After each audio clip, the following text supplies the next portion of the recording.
um, in my book, I talk about over identifying as someone's Mhm. girlfriend. Um, Right. so for Karen, at one point in time, you are over identified as a victim of Hmm. sexual assault, Yep. and that dictates your everyday life. Yeah. You know, it leads to low self-esteem, right? Yep. It The leads to, impact. The yes, impact. And yes. I know who I am and I know whose I am. Mm-hmm. I am a warrior of sexual assault and I am God's beloved child.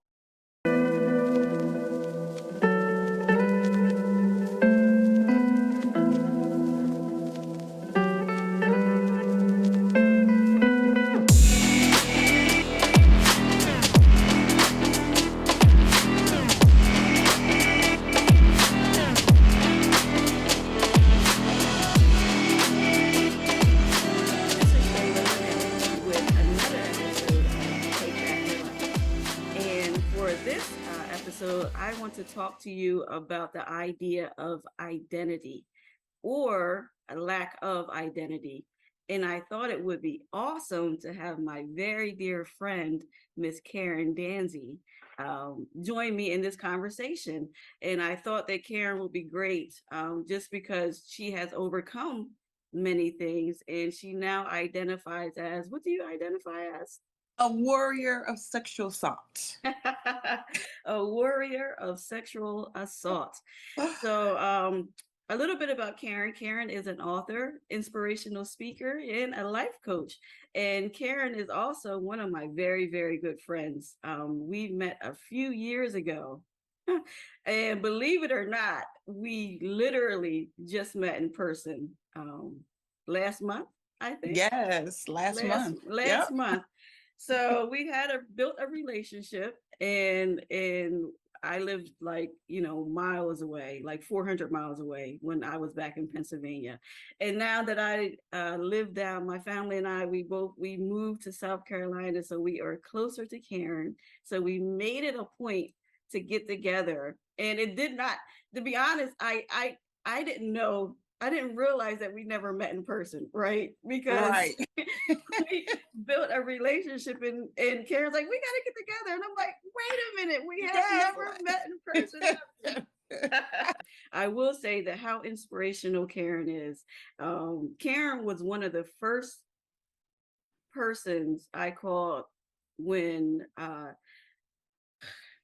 when my husband and I ran into our situation where we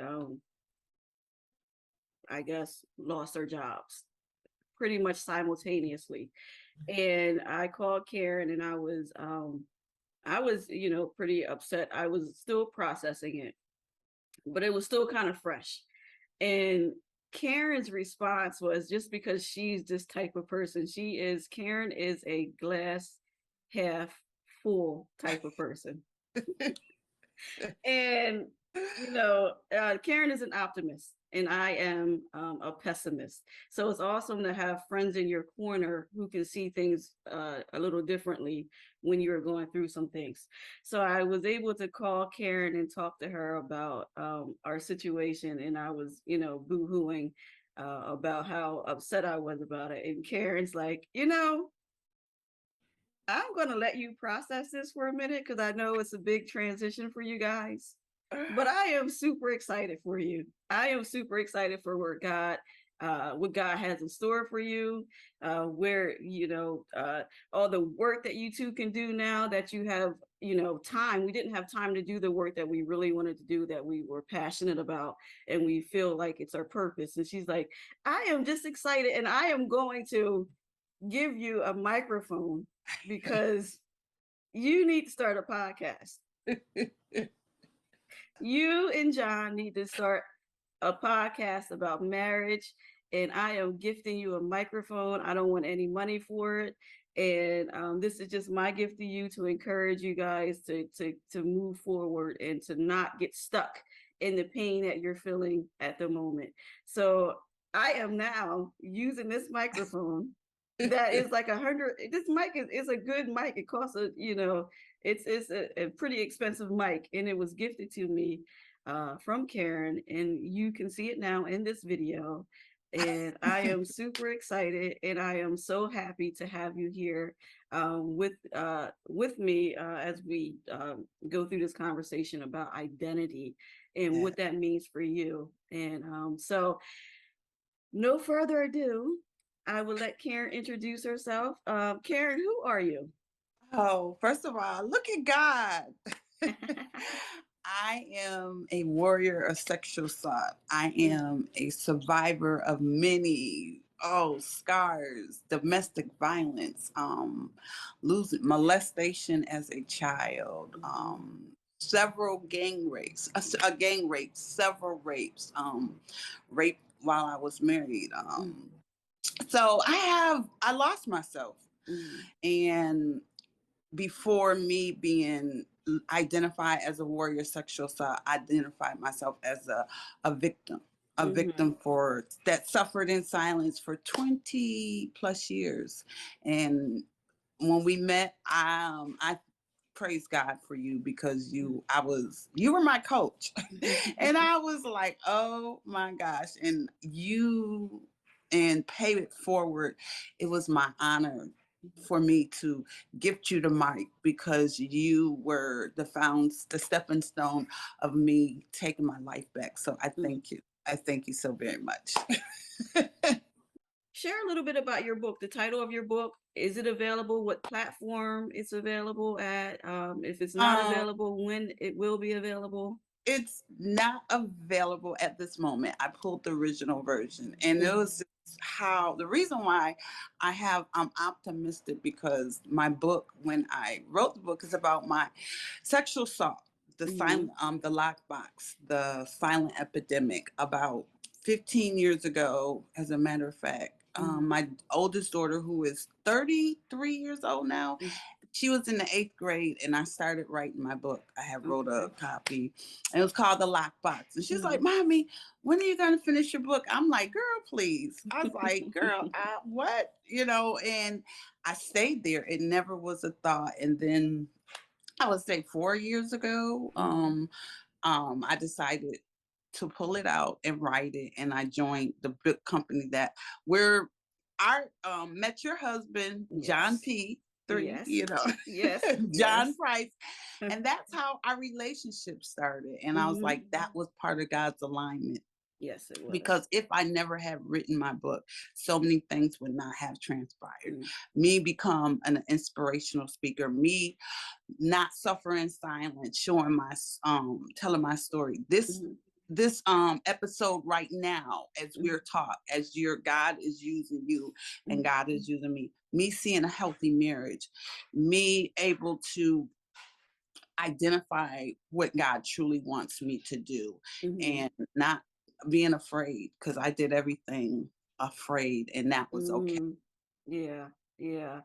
And would you say that because your identity, now for the audience who might be watching, Hmm. your identity basically is who you are. Yes. So your identity is who you are. And if you do not know who you are, or if Yeah. you lack an identity, so many things follow that. You'll have no standards, or Hmm. you'll have low standards, Yes. right? Or Right.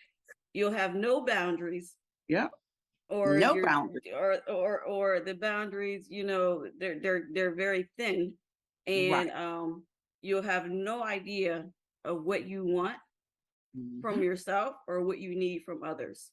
Yep. Right, this Right. happens when you do not know who you are. you Yeah. you kind of waver to and fro, and you kind of over identify Mhm. as things like, um in my book I talk about over identifying as someone's Mhm. girlfriend. um Right. so for Karen, at one point in time you are over identified as a victim of Hmm. sexual assault, Yep. and that dictates your everyday life. Yeah. It leads to low self-esteem, right? Yep. It The leads to, impact. The impact. yes, And yes. I know who I am, and I know whose I am. Mm-hmm. I am a warrior of sexual assault, and I am God's beloved child who is Mm-hmm. using me. to break generational, to impact the world, to change the verbiage of what sexual assault is. And a Mm, lot of times we get caught up with the word sex and assault, and basically it's not that. It's about someone um, violating you without your consent through a sexual act. So mhm, mhm, that's what it is, because I just feel that people identify sexual assault as a sexual act, and it is not. The lack mhm. of it just happened through a sexual act Yeah. against someone's consent. So it's more about establishing power over another Yep. person, right? Yes. So they Yes. just use that as a way to belittle you to Yep. establish that power. Yes. And since you identified as a victim, Hmm. did that affect any of the way your coping mechanisms with like things in life? Yes. Even the words that I use now that know who I am and whose I am, I use the word coping. I used to use the word struggle. And Mm, coping is a powerful word, and mm-hmm, struggle is word of defeat, because mm-hmm, coping gives you power. Struggling just gives you a sense of defeat. So if you mm-hmm. just visual, I'm a very visual person. When you're struggling in a fight, one person, I'm struggling to get my hands away. I'm getting my hands away because I'm coping. I'm using my tools. Yeah, yeah. So you're using positive coping Yes. mechanism versus negative coping mechanism, which Yes. just masks the pain. It doesn't Yeah. help you process and move Mhm. forward, you know. Exactly. So many people, and I won't speak for many, I'll speak for myself. Like one of my Mhm. coping mechanisms was alcohol. Mhm. Now, that was, an issue I had prior to the relationship that I was Mhm. in that I talk about often, and that I wrote a book about. Uh-huh. It just was intensified Mhm. Yeah. during the relationship because I did not know how to cope with a lot of things that went on in the relationship. Instead Right. of um, establishing, positive coping mechanisms, like journaling, Yes. we both, we both utilized uh, the concept of journaling, which Uh-huh. eventually turned into books, right? Right. Exactly. Exactly. Exactly.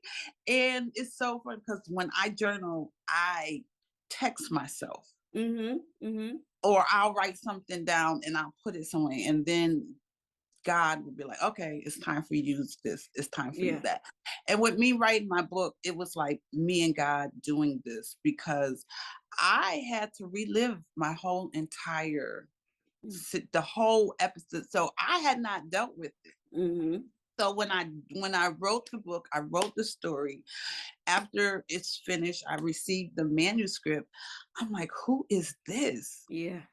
And I was like, oh, this is me. And it didn't empower me to.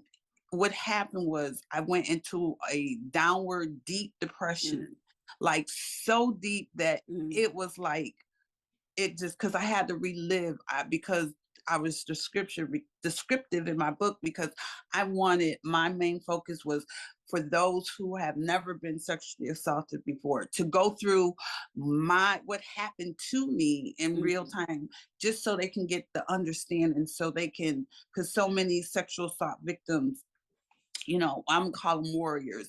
mhm, They're afraid to speak and people don't understand. I said, so if I can get someone can read my story and understand, then that way we have compassion. That way we can change the verbiage. And I've mhm, always wanted to change the verbiage of what sexual assault is, so we can fit in, because a lot of times we don't feel like we fit in. We're the outcast, like, mhm, oh, you wanted it, just like mhm, I was gang raped.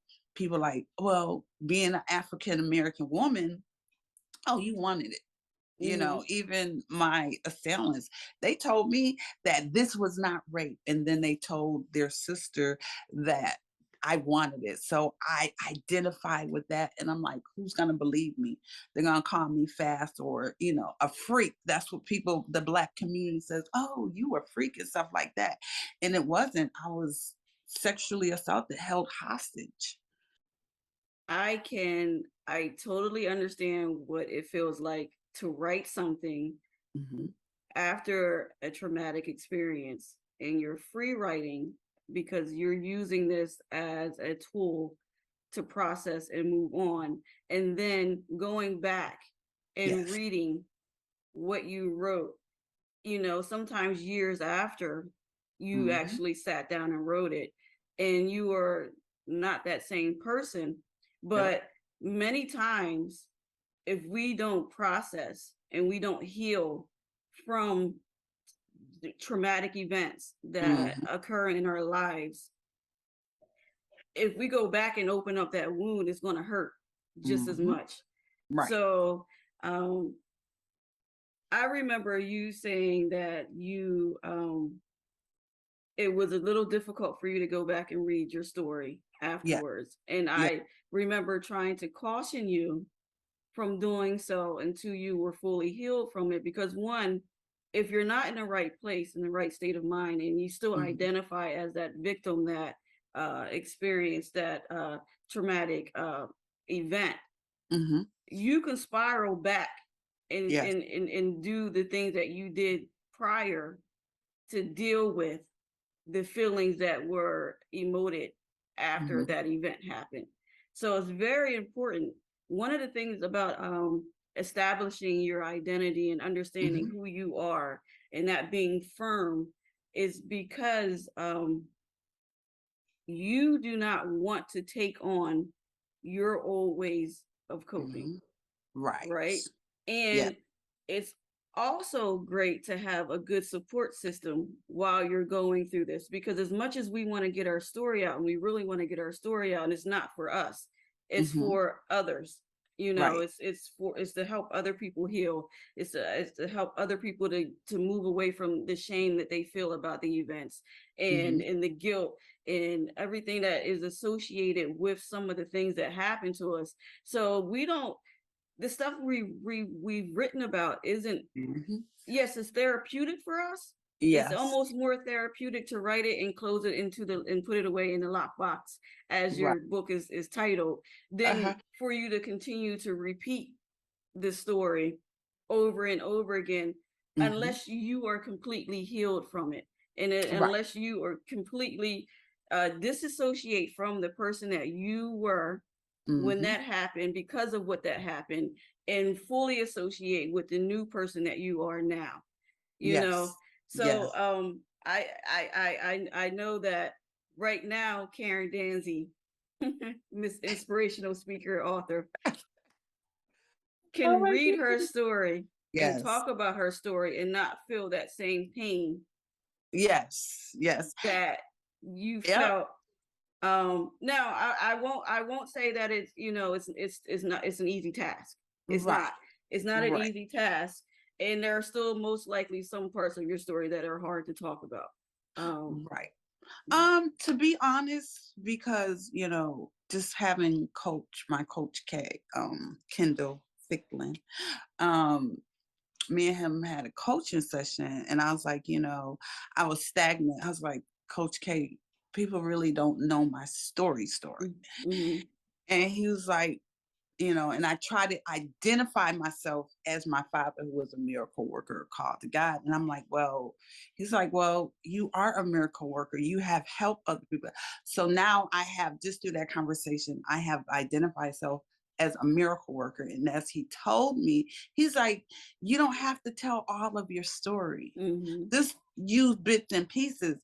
And through mm-hmm, therapy, when I talked about the deep depression I went in, I had to seek a therapist, and mm-hmm, she was through my sister church, and me and her have, she's my therapist, and I gave her my book.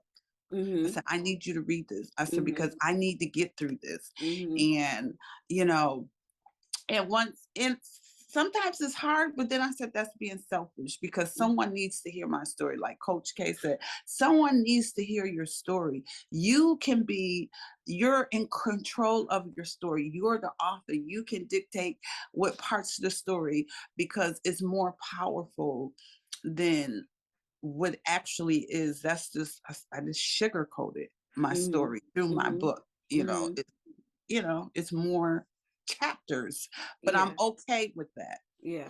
Yeah, yeah, and you want to control the Yes, narrative the narrative. over Yes. your own life and your Yep. story, Yep. because it happened to you, Yep. and from that you've grown, and Yeah. you are able to take that and reach, countless others, and Yes. even those who may not have experienced Mm-hmm. sexual assault per se. Mm-hmm. Um, as a female, I can say many of us have experienced low self-esteem, Yes. low Yeah. self-worth, Mm-hmm. and lack, back to that word, lack of identity, which leads us into these toxic relationships, these relationships where we set no standards, we have no boundaries, right? Mm-hmm. We Yeah. don't know what we like. We don't know ourselves well enough to know what we do like and what we don't like, to be able Right. to be able to tell someone else, Yeah. this is how I want to be treated. This is Mm-hmm. what I like in a relationship. This is Yeah. what I don't like in a relationship, and understand the signs Yeah. and the triggers where you can look and see, like, this person is not, you know, fit for me. We're Yeah. not Yeah. saying that this person is a bad person. This is not going Yes. to work because I know who I am. Like, I Right. identify, as a child of God, because Right. that God is steady, God is constant. God Yes. is never changing. God looks at me as his precious jewel. God Right. formed us and said it is good, right? So Right. that's how God looks at us. So that's how I have to look at myself. But it took me years to get Yes. to this person, right? Mm-hmm. To Yeah. be able to say, no, I'm not going to talk. Some things that may happen at the workplace. No, I'm not going to tolerate that, Right. because that's toxic. Yeah. You go Yeah. into, other relationships. I'm married now, but before my Mm-hmm. husband, was the person that I call Mr. in the book that I wrote. Uh-huh. But then there were a few others Mm-hmm. afterwards that I was trying to fit into this mold, that I wanted them to be my God, right? Because I Right. was looking for something to fill the void from that relationship that I left. And Yeah. I kept looking for the same types of things that I had in my ex, besides, I didn't Yeah. want him abusing me, right? Right. Right. Right. But I didn't know myself well enough outside of any relationship that I was in. So I would find myself in these relationships that just weren't fitting for me. And I won't Yeah. poo-poo any person that I was with. It's Right. just, some standards that I wanted to set in these relationships, right? Uh-huh. They seemed far-fetched to these guys. So Right. it was like, okay, well, maybe I am being a little unrealistic, right? Mm-hmm. So maybe I'll compromise a little bit, because that just doesn't make sense. And Right. then finally it was like, I need to work on my relationship with God to understand, like, how to edify him in a relationship, Yeah. and wait for him to send someone to me Yeah. that is fit for me, that Yeah. has, standards for me. And then the icing on the cake is, Uh-huh. I had to be okay with never ever being in a relationship again. And I Yeah. think that many people get scared with that part. If you're Yes. single, you want to be in a relationship, right? Like, you feel Mm-hmm. incomplete, especially if you lack an identity. You feel incomplete Right. You without a feel, partner, yeah. right? Mm-hmm. You might Yep. feel incomplete without children, or you Right. you feel incomplete without family, right? So Right. you need something to fill that void.